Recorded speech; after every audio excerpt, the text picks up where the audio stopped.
Bonjour, bienvenue sur notre chaîne Interconnected Knowledge and Systems.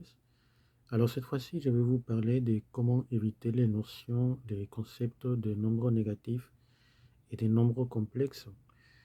Il y a quelques mois, j'ai publié un article où j'explique justement comment est apparu ce problème des nombres négatifs et des nombres complexes. Euh, Au départ, je fais un historique où je parle de comment les nombres négatifs sont apparus en Chine et en Inde, comment ils ont été utilisés pour des calculs en lien avec la comptabilité, les dettes, les gains. Et après, je rappelle comment les nombres complexes sont apparus. Et en fait, ces deux nombres ont posé des problèmes depuis des siècles en fait, à des mathématiciens. Et bon, surtout celui des nombres, les nombres complexes, parce qu'il y a ces nombres imaginaires.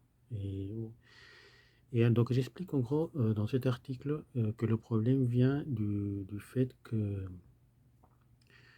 on a en quelque sorte oublié l'origine, la véritable nature de ce qu'on appelle les nombres complexes.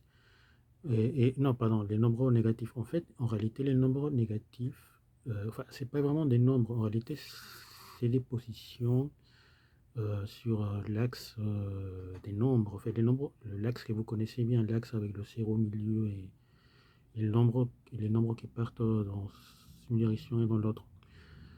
Enfin, jusqu'à présent, on a vu cet axe comme une interprétation des nombres négatifs et des nombres positifs, mais en fait, en réalité, c'est le contraire.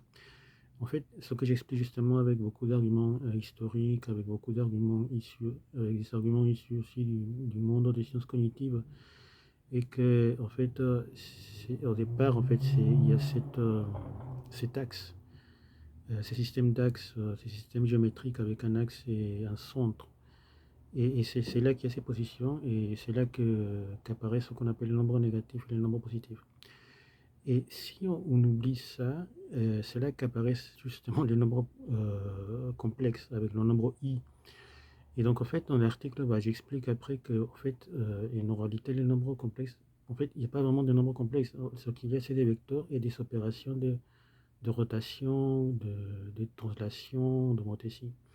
Donc on va dans la description, vous allez trouver le lien vers l'article et aussi des liens vers des cours que nous sommes en train de présenter sur cette chaîne. Et voilà, après il y a eu d'autres articles, enfin, mais bon, j'en parlais après. Et merci de m'avoir écouté, merci.